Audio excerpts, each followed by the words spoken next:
Okay, we will start. The last comment I was making just before the break, it was that the format chosen by Borduas was kind of determinant of the composition that it will take in this gouache.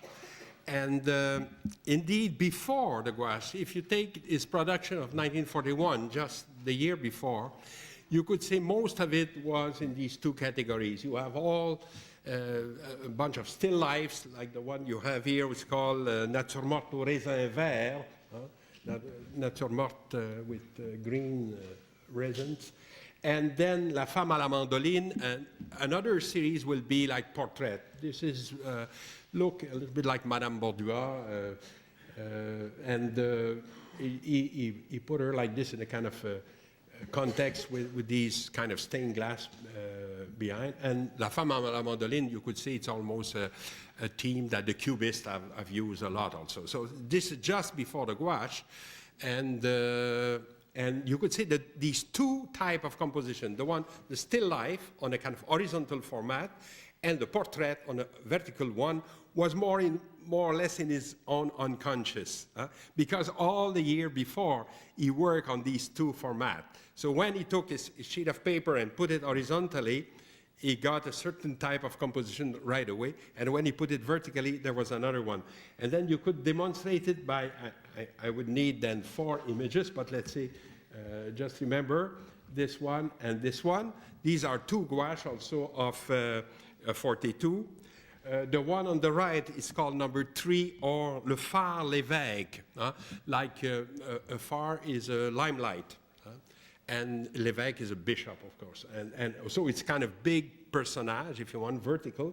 And there, the other one is, I have no other title than number 28, because it was bought by, I don't remember his name, but he's a man who had a company of textile at the time. And he created a company was called Canadart, and in which he asked a few painters to give him a motif like this, and from that he made some textile with this motif. And he bought the gouache of Borduas without Borduas knowing that the type of usage he will do. He asked his permission, of course, Borduas gave in, and then he regretted it because he says, I don't want my art to be used for design purpose or things like that. This is more profound. But if he had given a more precise title to it, I guess he would have avoided this idea that it could be used just as a design. But nevertheless, even if we don't know what it's all about, it's just number 28, let's say. In fact, the type of composition you have there is closer to a still life than to a portrait. And it's already, I guess, by the very choice of the format of the paper that he more or less unconsciously decide which type of composition he will use. And if you think of it, then one type of composition, when excluded from that, it was the landscape. Because if everything goes or toward the still life or the portrait, the other genre possible was the landscape. And indeed, it will come to it, but not right away, not with some difficulty. The other parallel we can make also, it is with the very first automatist picture of Borduas, with this little painting here, who belongs to this museum, and you could see it, and it's hanged on the wall. Very well attached to the wall, I would say also, because it's small like this, it's very easy to take out and to just put it. I was very tempted many times, but anyway, I know that there's no way to get it out from there. It's screwed and okay. And because Borduas himself said, this is the first automatist painting I ever did. And in an interview with Jean-René Ostigui, and so we know that as a fact. It's called abstraction verte, green abstraction. And it was lost for a long, long time because I used to give my students this assignment. You say, the one who will find abstraction verte will have 100 on 100. There is no problem. Nobody find it. It was in Paris. this type of risk a teacher could take, from time to time. But it's rather a colleague of mine, Claudette Ould, who found it in the collection of Mrs. Florence Loeb, who was the daughter of Pierre Loeb, and Pierre Loeb was one of the famous gallery owners in Paris at the time. And okay, that was a complicated connection, but let's say Borduas gave this painting to somebody that gave it to Florence, and it was kept like this in a thing. When the painting arrived here, and we got it through these founds of repatriation of masterpiece, of Canadian masterpiece abroad, see, that we can buy back from Canada. When we got it, Rodrigue Bédard, who is the responsible of restoration in this museum also, he says, Gagnon, he says, have you seen this picture, in what state it is? You have little white spot on it. And apparently, what they did, they left the painting on the wall, and they painted the wall with the roller nearby, so it sprayed these little dots. So it was restored and all that. Now it's in perfect condition. But, and I tell you, it's small like this, and there is also on the wall, I suggest to Monsieur Aquin to put them together, really, because in a way they are of the same year. And you see the little figurative painting there is a still life. It's a nature morte avec des fruits, là, feuilles et fruits, you see, like, and you see the kind of circular movement around it is repeated here on the abstract way, as if what was conscious before become unconscious and could, in a way, almost direct the hand of the painter. All these still life that he did before are in hands, in a way. And then, even if it's non-figurative, the composition is quite close to a still life. So the very first example of automatist painting is there. By using the gouache, Borduas was using after a medium who dry fast and could be fantastic for kind of improvisation that he wanted to do. But then the big issue was how to make oil paint with this system, because, and it's a problem that the surrealist painter have encountered also and have solved with different technique, with different means. I will give you a little bit what they did, and you will see what Borduas succeeded to do.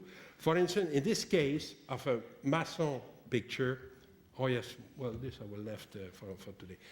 On the left, this is an André Masson picture, so he's a French surrealist painter, and he had exactly this problem. He did wonderful automatic drawings with a pen, and he says, when I wanted to make that with oil paint, I had difficulty because the oil doesn't flow like a pen. You see, in a pen you could go on and make drawings like this at the speed of light and add many details as much as you want, and there's no interruption. But he says, when I take my brush and I put it in the paint, I make a little piece of line, and then I go back to the paint and go back and go like this, and it interrupts the flow of line. And he says, okay, what could be the solution? I have to find a way to be able to make a line who will be as long as I want and will not be interrupted. And he found a fantastic French cuisine solution. Monsieur Masson, of course, he's French. He thought of these, these things to make decoration on cakes. How do you call it? This kind of serine. So he put the oil paint in it, and then he make them as big as he wants. They could be big like this, full of paint, and then you just squeeze them like this and could make the line that you see on this painting there. Okay, that was a way to solve the problem of a kind of continuous line. Okay, it's a little bit cumbersome, it's a little bit difficult. Jackson Pollock also will use system a little bit like that, like huge fountain pen. Pollock was using, not for all his dripping, but some of them, he used a basking syringe, you see, that you use for turkey, this time. Okay. With ink or whatever. No, but you understand the problem. It's how to get the speed of improvisation that you get in drawing when you transpose it in painting. Masson also did something else. He says, okay, this is very nice, this flowing line and all that, but it's a little bit thin. I must have some texture in the back to make, let's say, the background more interesting. And here what he used, he put glue on his canvas, and then he put some sand on it. And this is what you see. Unfortunately, this is a black and white reproduction, but you could imagine it's ochre, in fact, basically, and the lines are in color. Some are blue, some are red, some are black, and but the background is ochre, is the color of sand. So where the glue was, the sand stick there. Where there was no glue, there's no sand, and you just shake his painting like this and obtain that. The other painting on the right is a Miro painting, Joan Miro. And the title is easy to remember. It's Painting of 1925.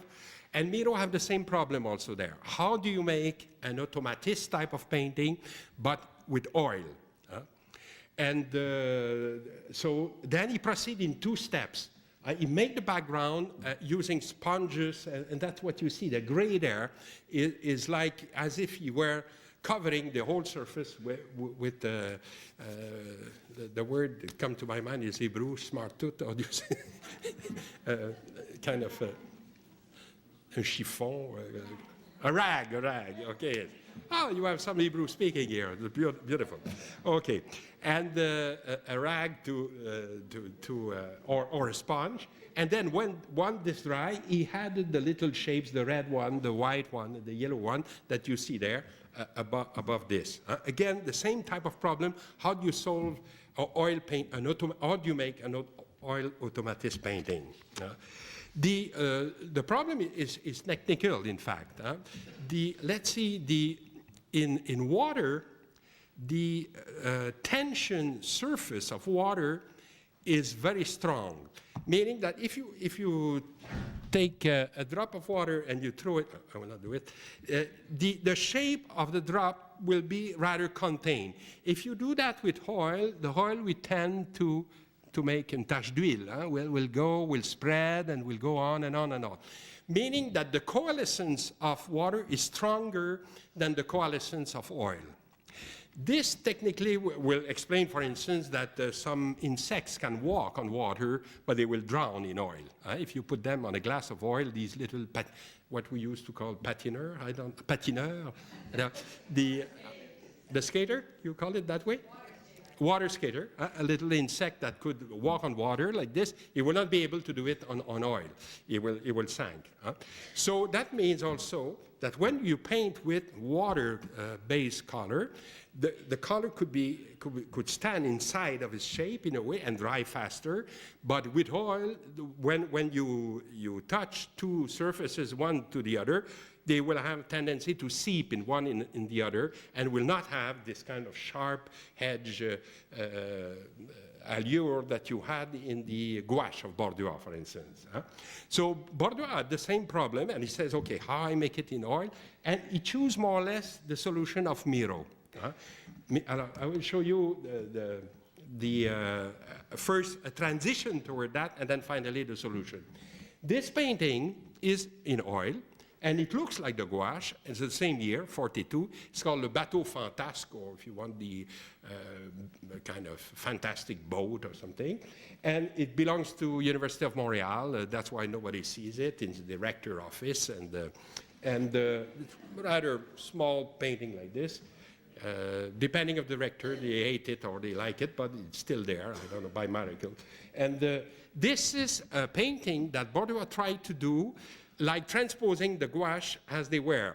And the problem then it was, if you want to have, like, let's say, surfaces like these 2, for instance, to make them like this sharp, hard edge, you have to wait that the gray or the red will dry before doing the other. If you do it fresh, both, they will tend to seep in one the other. The line will not be sharp like this. It will be blurred. You will have a kind of a mixture of colors because of this oil tendency to spread and not to stay in his shape. And so if there is interruption and time drawing who could take 2 days, 3 days, then you lose this type of improvisation that you had. And so for Borduas, he did not much of these. They were like imitation of gouache. They were not spontaneous enough, and he made only one that the University of Montreal was stupid enough to buy. But, okay. You know that I'm in Concordia now. I will not dare to say that. Okay. Okay, this is the solution that finally he got. He got the idea of proceeding in 2 steps, but the first step was to make the background of his picture, to paint all this in black, for instance, the surface on which he was working, all black, then to let dry this, and then to do as fast as he wants, and with big brushes and everything, the shapes in white that you see here and there. He called this thing Viol aux confins de la matière, which is a kind of very sophisticated title, something like rape at the edge of matter, Viol aux confins de la matière, 1943. It's in the whole collection of Gérard Lortie, but now it's at the Musée d'Art Contemporain. And but in his paper, he used to call it nébuleuse, nébulée, which is an interesting and more easy to understand title, of course, as if the black of the background is like the cosmic night, and these white shapes that you see are galaxies, or even you can see on the top a star. And then, if you think of it, Borduas finds the formula of a landscape. Here you have, in the format, the division between a background that recedes, if you want, infinitely, like the night, and in front of it, suspended in midair, like a little bit like in the Gagarin you see in the middle of space, you have these objects that are floating like this in the middle of space. And the moment that he found this system, this type of formula of composition of landscape, you could see all the automatist production of Borduas will be exploitation of this idea. He will, inside of that, make a lot of variation, of course, but basically the structure of the painting will be like a landscape. To the dichotomy that we had before in the gouache between drawing and color, now we have a dichotomy between background and object in front of the background, but also we get to a formula of composition which is closer to landscape than anything before. And then that's why we could speak of a kind of inscape of Borduas, meaning that it's not a landscape that you can see outside, but it's something coming from the imagination, but built more or less like the internal theater that any one of us have inside of himself.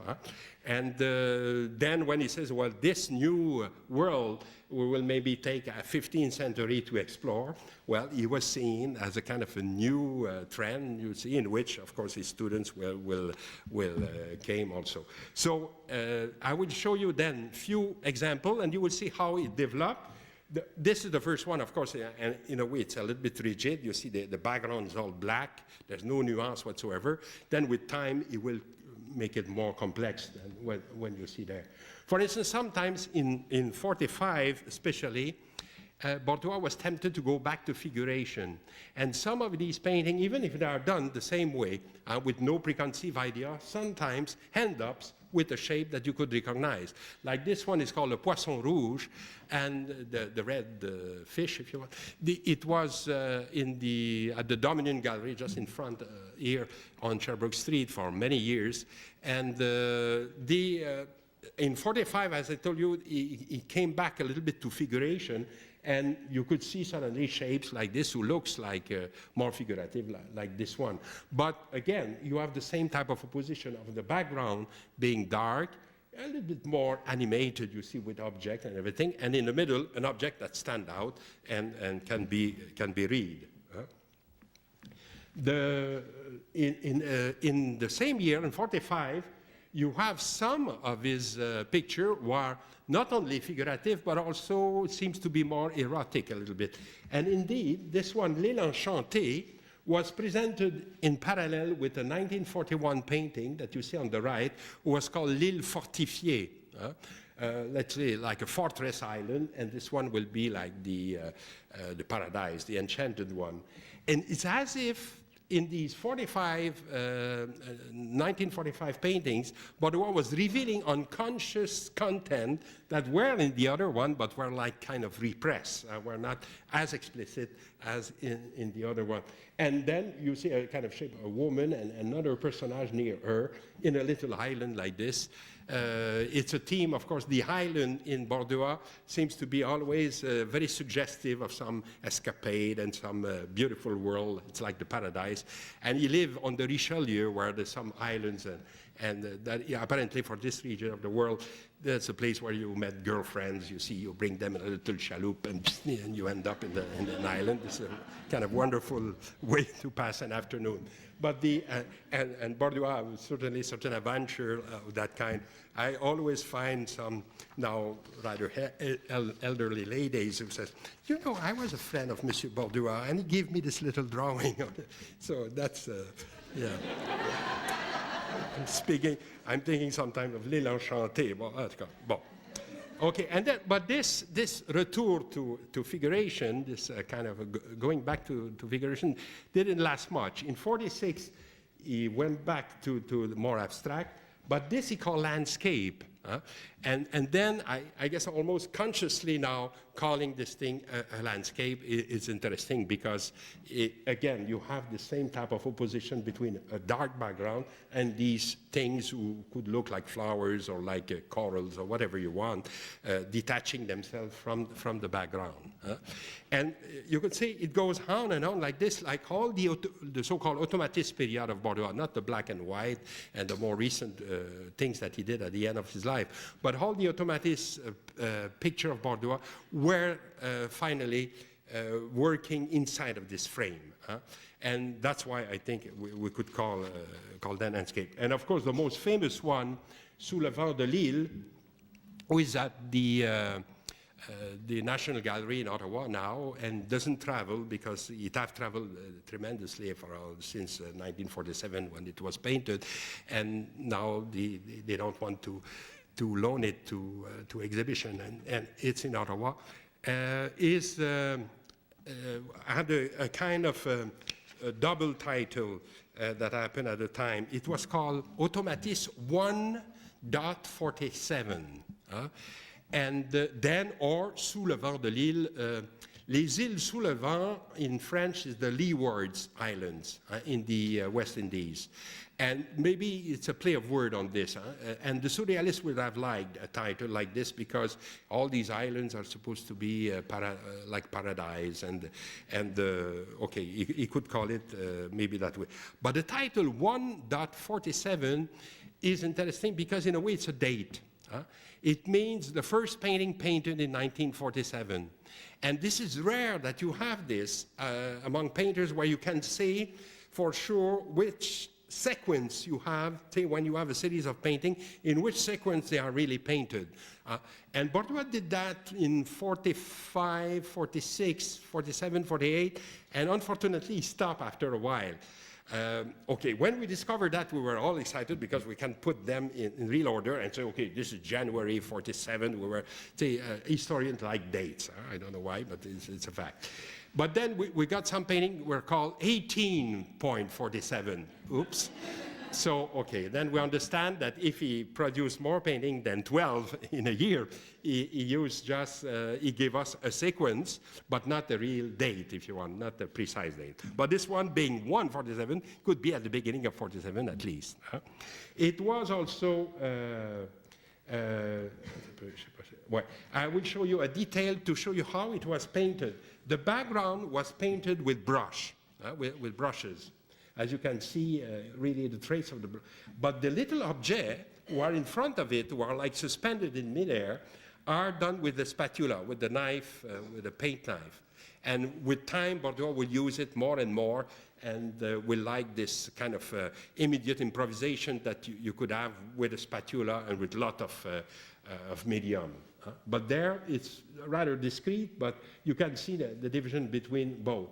And the background here looks like not an island, I would say almost a continent, seen from above, very high. And then suspended in midair, like the Gagarin image that I used at the beginning, you have these little elements. At the time, I remember some automatist disciple of Borduas calling them Indians. You see, they saw them like people with feathers and things like that. Maybe Sous le vent de l'île doesn't suggest that in particular, it just suggests a big vista with elements in midair like this or in suspension and who defy gravity in a way. And it was also presented in the second exhibition of the automatist on Sherbrooke Street 75, just in front of the Société Saint-Jean-Baptiste. I'm sure that everybody goes there here, goes to Société Saint-Jean-Baptiste. This place that I always spit in front when I pass there, but anyway. Just in front of it, that was the apartment of Monsieur and Madame Gauvreau at the time. So this is what you see here is Madame Gauvreau with her two sons. She's sitting here.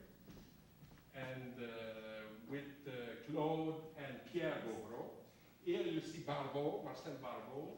And I don't remember, I will be really punished after for that. I forget the two girls. But Borduas, of course, is here in between them. And then Mousseau and somebody else also that I don't remember. But then the painting, who is really the most important one there, is, and it gives you an idea of the size of this also, when you see it, was Sous le vent de l'île. That's why it was called also 147 automatisme. Pardon? Maybe, yeah, it could be Thérèse Renaud for one, but I'm not sure. I'm not sure. Yeah. I have to make my homework, but anyway, what is important, what I wanted to show is and then the other painting near the head of Pierre Gauvreau, no, it's here, I think. Is this one. Unfortunately, I have it only in black and white, the little painting was just behind his head, that belongs to a private collector, and it's called Réunion Matinale. As if, and then you could see that the background there could evoke, let's say, the morning or a certain, as if what Borduas could introduce after the black background, let's say, it's variation of color in the background to suggest a certain period of the day, morning, evening, and habitually a moment of transition from the night to the day or the day to the night. Maybe this could be related to Ozias Leduc, also his old masters, who used to like this type of lighting also in the landscape. And so when this is done, then you get the kind of masterpiece that he could do in 47, like this one, Parachute Végétaux, vegetal parachute, like a little plant parachute of 1947, was at the National Gallery. And what I want to tell you in conclusion, in a way, it is that these paintings realize what I was suggesting in the beginning by getting inside of a kind of internal world without gravity also, in which there's no horizon.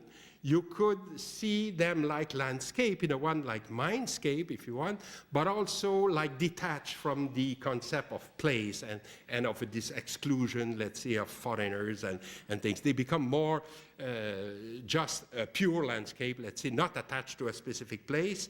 And in that sense, I think he brings a kind of a new life to this genre, who have been so politically charged and who have, especially in Canadian art, you see, like I tried to show you in these lectures, like a kind of new opening. So that's it. We arrived to the end of it. I just want to make a little advertisement before finishing, and I will do it in French for the simple reason, because I will tell you that à l'automne, je vais reprendre cette série de conférences en français avec a lot of improvement. I will know the name of these people. Alors, et ça, je vous dis ça, c'est à partir du 12 septembre, donc chaque mercredi, jusqu'au 17 octobre, mais seulement ça va être dans l'après-midi, de 3h à 5h. Hein? Alors, je vais les refaire. Enfin, j'espère pas trop complètement me répéter, mais enfin, en gros, ça va être un peu les mêmes sujets. Alors, thank you for your wonderful audience.